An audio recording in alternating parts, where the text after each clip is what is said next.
Hola jóvenes, muy buenos días. Sean bienvenidos a la clase de serie de datos agrupados y estaremos trabajando las medidas numéricas, específicamente las medidas de tendencia central.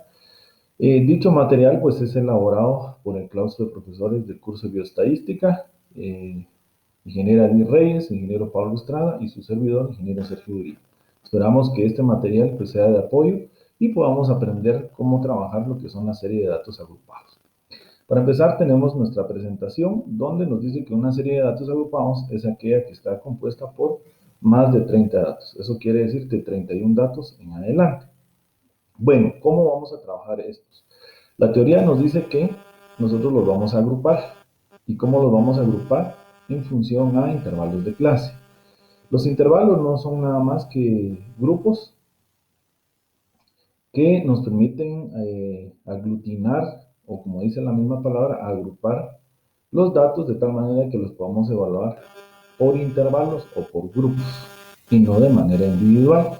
Y de cada uno de esos grupos les vamos a ubicar un dato representativo que a veces se le llama marca de clase, que lo estaremos hablando más adelante. Para que todos los cálculos pues, sean más sencillos, se reduce a hacer intervalos de clase. Ahora, ¿cómo vamos a determinar en una serie de datos cuántos intervalos o agrupaciones vamos a hacer? Pues hay diferentes formas, dependiendo de los autores, pero una de las más utilizadas es utilizando la regla de Sturges. Y la regla de Sturges nos dice que el número de clases o número de intervalos, porque también se le conoce como número de clases o intervalos de clase, y se denota, estaba por 1 más 3.322 logaritmo de n, donde n lo que representa es la cantidad de datos, ¿verdad? Por ejemplo, si tenemos una serie de 60 datos, pues entonces le obtenemos el logaritmo de 60, digamos. Lo multiplicamos por 3.322, le sumamos 1, y ahí tendríamos nosotros un número aproximado de intervalos de clase que tendríamos que hacer. Luego, para definir el ancho de clase, dice que va a ser el rango dividido el número de clases. El rango ya lo hemos definido en otras oportunidades, que es una medida de variabilidad, donde nos da la diferencia entre los valores extremos de la serie, en este caso el dato mayor menos el menor o el máximo menos el mínimo. En su momento vamos a clarificar pues, cómo hacer todos estos cálculos. Otra cosa importante de tomar en cuenta es de que al momento de definir el número de intervalos o número de clases y el ancho, hay que hacer una prueba donde el número de intervalos por el ancho de clase debe ser mayor al rango. Esto para verificar que el número de intervalos y el ancho sea suficiente para cubrir desde el dato menor hasta el dato mayor. Luego, pues vamos a utilizar siempre los términos de límite inferior, LS, límite superior, LRI, límite real inferior, a los cuales pues ya se ha visto que a los límites reales les tenemos que restar 0.5 si los datos de entrada son enteros. Si tienen un decimal, les restamos 0.05 y si tienen dos decimales, les restamos 0.005. Lo mismo sería para el límite real superior, solo que en lugar de restarle 0.5, 0.05, 0.005, le vamos a sumar. Esta sería básicamente nuestra teoría. ¿Cómo vamos a hacerlo? Pues a continuación vamos a poner un ejemplo de cómo trabajar esta parte, cómo construir una tabla de frecuencias utilizando pues, la regla de Sturges. Posteriormente vamos a calcular lo que son las medidas de tendencia central, donde pues sus definiciones son las mismas, la media aritmética es el promedio, la mediana divide en dos partes a la población de datos y la moda pues el dato más frecuente. Lo único que cambia son las fórmulas, las cuales de una vez voy a presentarles a continuación. Aquí tenemos las medidas de tendencia central, donde nos dice que la media aritmética se va a calcular por esta expresión, la mediana se va a calcular por esta expresión, en su momento vamos a explicar qué significa cada uno, y por último la moda. Vamos a desarrollar dos ejercicios para que pues quede bien fijado, digamos, la metodología y el procedimiento que tenemos que seguir para poderlos calcular. Muy bien, entonces nos vamos a centrar en esta parte, intervalos de clase. Para ello nosotros vamos a partir de un ejemplo donde vamos a construir los intervalos de clase y luego la distribución de frecuencias. Muy bien, entonces nos vamos a trasladar aquí a la pizarra y pues aquí tenemos nuestro primer ejercicio que vamos a calcular. Esto solamente es una portada para que nos llame la atención. Y entonces la pregunta es cómo trabajamos los datos agrupados por medio de intervalos. Aquí tenemos un primer ejemplo. Este lo extrajimos del libro de texto. Y entonces nos dice lo siguiente: las notas finales de una muestra de 40 estudiantes del curso de bioestadística de la División de Ciencias de Salud de la carrera de médico y cirujano se presentan a continuación. Entonces tenemos 40 notas. Si se dan cuenta, la serie de datos tiene una cantidad mayor a 30. Entonces ya la puedo catalogar como una serie de datos agrupada. Nos piden determinar las medidas de tendencia central, medidas de posición, desviación estándar, varianza, coeficiente de variación y realizar unas gráficas. Nosotros lo que vamos a hacer es calcular las medidas de tendencia central. Pero para poder hacer esto y todo lo demás que me están pidiendo, necesito hacer una tabla de frecuencias. O sea, agrupar estos datos de una manera adecuada para que pues no tengamos ningún inconveniente a la hora de estar haciendo los cálculos, ¿verdad? Entonces, vamos a iniciar. Entonces, como les decía, vamos a regresar a nuestras fórmulas y primero lo que vamos a calcular va a ser el rango. Muy bien. Entonces, teniendo estos datos, lo primero que hay que hacer es ordenarlos. Como hemos visto, siempre de manera ascendente, de menor a mayor. Entonces, lo cual nosotros ya lo tenemos aquí ordenado, desde el dato más pequeño, que es 39, hasta el dato más alto, que es 75. Entonces, vamos a proceder a hacer nuestro cálculo, ¿verdad? Y lo hacemos de una manera muy rápida. Decimos rango, ya sabemos que es dato mayor. Si ustedes observan, aquí lo tenemos, dato mayor y el dato menor. Entonces vamos a restar 75 menos 39. Entonces usamos nuestra calculadora y ponemos 75 menos 39, nos da 36. Hay una diferencia de 36 puntos entre el mejor estudiante y el que tiene menor rendimiento. Luego la expresión nos dice que vamos a calcular el número de clases o número de intervalos siguiendo la regla de Sturges. Entonces vamos a ver cuánto es el valor aproximado que nos va a dar, que es 1 más 3.322 logaritmo de n. En este caso nosotros vamos a colocar 1 más 3.322 logaritmo de. ¿Cuántos datos tenemos? Aquí lo observamos. Tenemos un total de 40 datos, ¿verdad? Por eso es que la catalogamos como una serie de datos agrupada. Entonces hacemos lo mismo en nuestra calculadora, colocamos 1 más 3.322 por el logaritmo de 40. Estamos hablando del logaritmo base 10. Nos da 6.32. Muy bien, entonces al tener esto, bien podemos venir y decir, bueno, lo vamos a aproximar siguiendo las reglas de aproximación matemáticas, podemos decir, bueno, lo vamos a dejar en 6. Aunque esto no es fijo, porque vamos a ver más adelante que tenemos que cumplir una prueba. Puede ser que esto lo variemos a crear un intervalo más, si es que en este caso no nos funciona. Luego nos dice que calculemos el C, que en este caso es el ancho de clase, o sea, qué cantidad de datos va a cubrir. Dice que es igual al rango dividido el número de intervalos. El rango ya lo tenemos en la parte superior, que es 36. Y el número de intervalos dice que es 6. Recordemos de que este valor siempre tiene que ser un valor entero, ¿verdad? Porque yo no puedo decir voy a hacer 6.32 grupos, ¿verdad? O hago 6 o hago 7, pero no puedo dejarlo como decimal. Entonces, aquí yo se los digo y se los pongo, siempre tiene que ser un valor entero.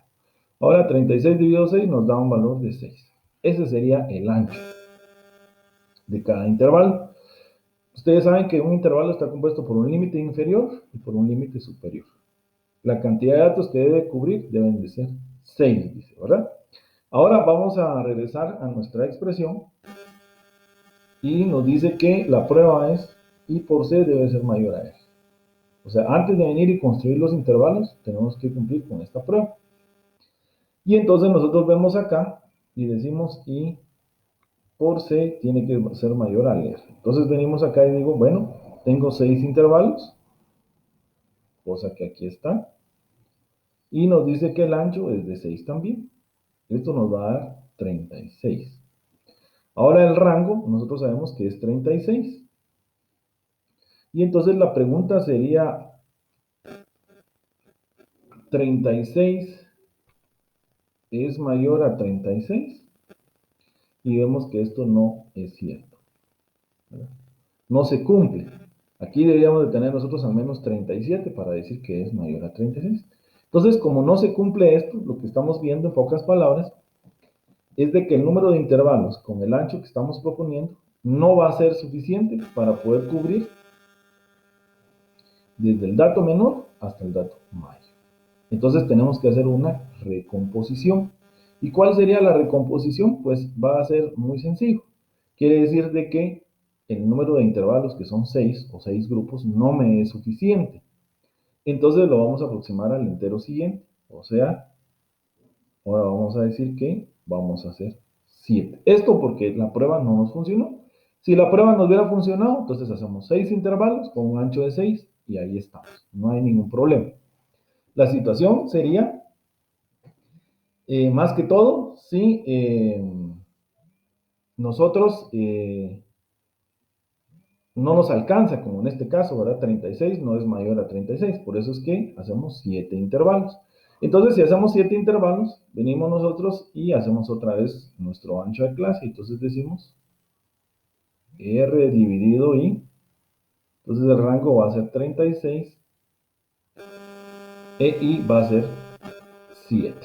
Ahora hicimos 7 intervalos, ¿verdad? Entonces decimos 36 dividido 7, nos va a dar 5.14. Y entonces, como estamos trabajando números enteros, nuestro ancho también tiene que ser entero, o sea que en este caso lo vamos a aproximar a 5. Y entonces la cuestión es que si hacemos la prueba nuevamente, digo, bueno, ¿cuántos intervalos estamos proponiendo? 7. Y un ancho de 5 nos va a dar 35. Y 35 no es mayor a 36. Vemos otra vez que fracasamos. ¿Verdad? Entonces lo único que nos queda hacer en este caso sería que, como ya aumentamos el número de intervalos, que son 7, pero se nos redujo el ancho, ahora 5, no me funciona. Entonces lo más claro va a tener que ser de que vamos a tener que aproximar el ancho a 6. Como estaba originalmente. Si se dan cuenta, originalmente estaba en 6, solo que a la hora de haber modificado el número de intervalos, pues se redujo a 5, pero haciendo la prueba no funcionó. Y entonces aquí ya nos tendría que funcionar. Aquí decimos, bueno, tengo 7 intervalos con un ancho de 6. ¿Cuánto me va a dar? 42. Y veo que 42 es mayor a 36. Y entonces aquí la situación ya me funcionó porque estoy 100% seguro de que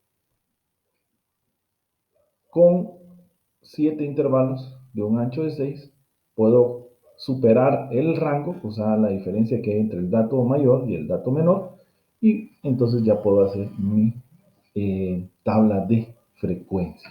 Eso es básicamente lo que tenemos que tomar en cuenta. Entonces explico nuevamente, el número de intervalos tiene que ser entero. Probamos con 6, no me funcionó, lo pasamos a 7. El ancho de clase, como los datos que estamos trabajando son enteros, el ancho de clase tiene que ser entero. Pero, ¿qué pasaría si mi serie de datos tuviera un decimal? Pues aquí lo aproximo a un decimal. Si la serie de datos tuviera dos decimales, entonces aproximo esto a dos decimales. Esto es bien importante de tomar en consideración. Bueno, entonces como ya tenemos esto ya listo, pues nos vamos a pasar a construir entonces nuestra tabla de frecuencias. Vamos a generar una nueva pizarra.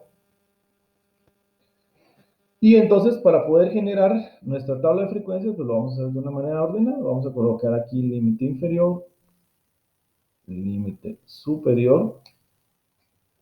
Y entonces, ¿dónde vamos a partir para poder generar nuestra serie? Ya habíamos visto en algún momento que para poderlo hacer tenemos que partir del dato menor, el más pequeñito. De ahí vamos a comenzar a construir nuestros intervalos. Entonces ponemos 39. Ahora vamos a buscar el extremo superior.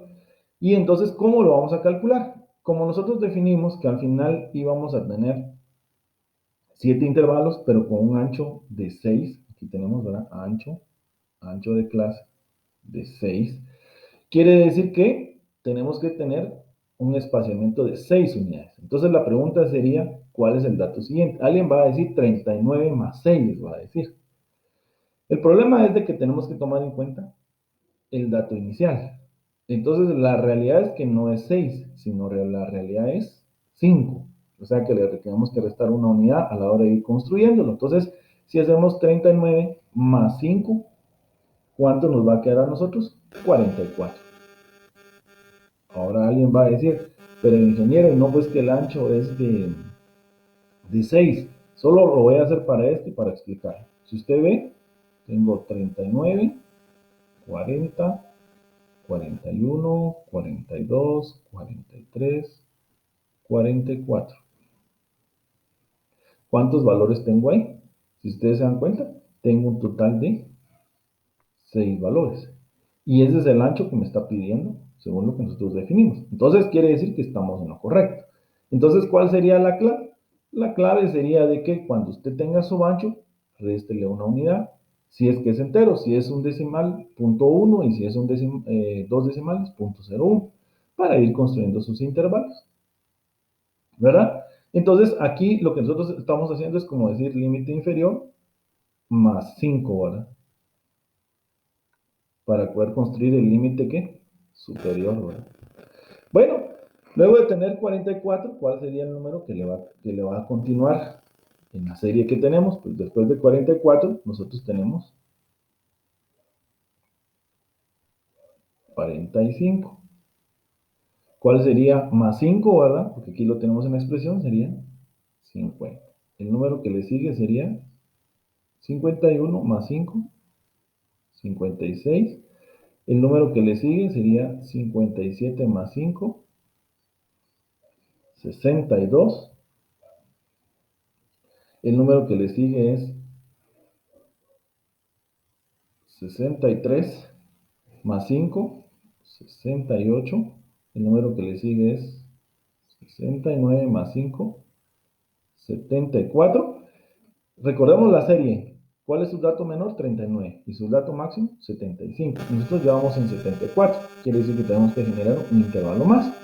Y entonces sería 75 más 5, 80. Si ustedes observan, tengo 1, 2, 3, 4, 5, 6, 7 intervalos. Ahí ya lo resolví.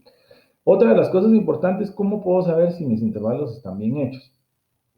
Ustedes, como les dije, al límite inferior le van a sumar 5. Como el ancho era 6, le restamos una unidad y de esa manera podemos saber, o como lo dice acá, ustedes toman el dato inferior hasta llegar a 44 y miran cuántos datos hay, y en este caso es 6. Se está cumpliendo que el ancho tiene que ser de 6. Pero también otra forma es restando los límites superiores o los límites inferiores. Si ustedes vienen acá, restan estos dos, 50 menos 4, ¿cuánto les queda? 6. O por ejemplo esto, 80 menos 4, 6. O si quieren tomar los inferiores, 75 menos 69 me da 6. O acá, 45 menos 69 me da 6. Ahí estoy corroborando que entonces mis intervalos están correctos. Bueno, yo creo que ya salimos de lo más difícil, que a veces tal vez se nos puede complicar un poquito esto. Entonces voy a borrar todo esto que pues prácticamente solo fue para poder como que explicar, digamos, por qué es que en lugar de ir sumando 6 unidades, pues lo que sumamos fueron 5 realmente. Entonces, luego de tener ya nuestros intervalos, lo que a nosotros nos queda es poder hacer un conteo. ¿Y cuál es el conteo que vamos a ver? Es el siguiente. Bueno, entonces ahora yo sé que entre 39 y 44 tengo que encontrarle su frecuencia. Y después la frecuencia acumulada y luego su marca de clase. Pero antes de poder hacer esto, vamos a proceder rápidamente a calcular el límite real inferior y el límite real superior. Como estamos hablando de números enteros, entonces si tengo números enteros, regresamos a nuestra presentación. Aquí nos dice límite real inferior, si es entero le restamos 0.5 y el superior le sumamos 0.5. Si tuviera un decimal, pues ya varía, va a 0.05 o dos decimales, 0.005. Muy bien, entonces aquí ya sabemos que vamos a restar y sumar 0.5. Muy bien, entonces si ustedes me acompañan, a 39 le restamos 0.5, me va a quedar 38.5. Límite real superior me va a quedar 44.5. A 45 le restamos 44.5. Al otro le sumamos 50.5. Al siguiente le restamos 51 menos 0.5, 50.5. Al siguiente le sumamos. Al 57 le restamos 56.5. Al 62 le sumamos 62.5. Al siguiente, al 63 le restamos 62.5. Al siguiente le sumamos 68.5. Al siguiente 68.5. Al siguiente 74.5. Al siguiente 75 le restamos 0.5, 74.5, y al otro le sumamos 0.5, 80.5. Ahí ya tenemos nuestros límites reales. Y luego, pues, ya vendría a obtener nuestra frecuencia. Vamos a colocar aquí la frecuencia acumulada, la marca de clase, que son indispensables para poder calcular cualquier medida numérica. ¿Cómo vamos a calcular las frecuencias? Partimos de los límites aparentes, que así se le llama, límite inferior y superior, y decimos, bueno, entre 39 y 44, ¿cuántos datos hay en la serie de datos? Y entonces yo ya lo tengo aquí planeado. Entre 39 y 44, si ustedes se dan cuenta, lo tengo en color azul porque es el primer grupo o el primer intervalo. Contamos 1, 2, 3, 4, 5, 6, 7, 8. Hay 9 datos. Bueno, esto es lo que vamos a colocar aquí. Lo que lo vamos a hacer con un color diferente. 9 datos. Vamos a ir entre 45 y 50 a contar. Bueno, aparece en otro color, miren. Entre 45 y 50 son los que están en este color. ¿Cuántos datos tenemos? Tengo 5 datos. Entonces, eso es lo que voy a colocar aquí. Entre el intervalo entre 45 y 50 hay 5 datos. Vamos ahora al intervalo 51-56. Bueno, entonces están en color amarillo. Si se dan cuenta, entre 51 y 56 solo hay 4 datos. Vamos con el siguiente intervalo, 57-62. Ustedes ven que están como en color gris. 57-62. Vemos que hay 2 valores, 4, 6, 7 valores. Entonces colocamos aquí que en ese intervalo hay 7 datos. Entre 63 y 68 vemos que están en este color. Hay 2, 4, 6, 8 datos. Entre 69 y 74 vemos que están en color verde. Hay 2, 4, 6 valores nada más. Y por último, en el intervalo de 75-80, nosotros solo logramos observar que solo hay un valor, que es 75. Una cosa importante es que la sumatoria de las frecuencias absolutas o de los conteos tiene que ser igual a la cantidad de datos. ¿Cuántos datos tenemos nosotros aquí en total? 40. Si no nos cuadra, quiere decir que en algún punto nos confundimos. Sumamos 9 más 5, 14, más 4, 18, más 7, 25, más 8, 33, más 6, 39, más 1, 40. Quiere decir entonces que lo hicimos bien. Ahora construimos la frecuencia acumulada, que en este caso pues es mucho más sencillo. Partimos de la primera frecuencia, la copiamos, que es 9, y le vamos sumando la siguiente. Entonces decimos 9 más 5, 14, más 4, 18, le sumamos la siguiente que es 7, 25, le sumamos la siguiente que es 8, 33, más 6, 39 y 40. El último valor de la frecuencia acumulada tiene que ser exactamente igual a la cantidad total de datos. Ahora vamos a proceder a calcular XM. ¿Qué es XM? Se le conoce como punto medio o marca de clase. La marca de clase se puede calcular de dos maneras. Podemos decir límite inferior más límite superior dividido. Estamos sacando un promedio. O también podemos decir límite real inferior más límite real superior dividido 2. Como ustedes lo quieran trabajar, nos da lo mismo. Entonces tomamos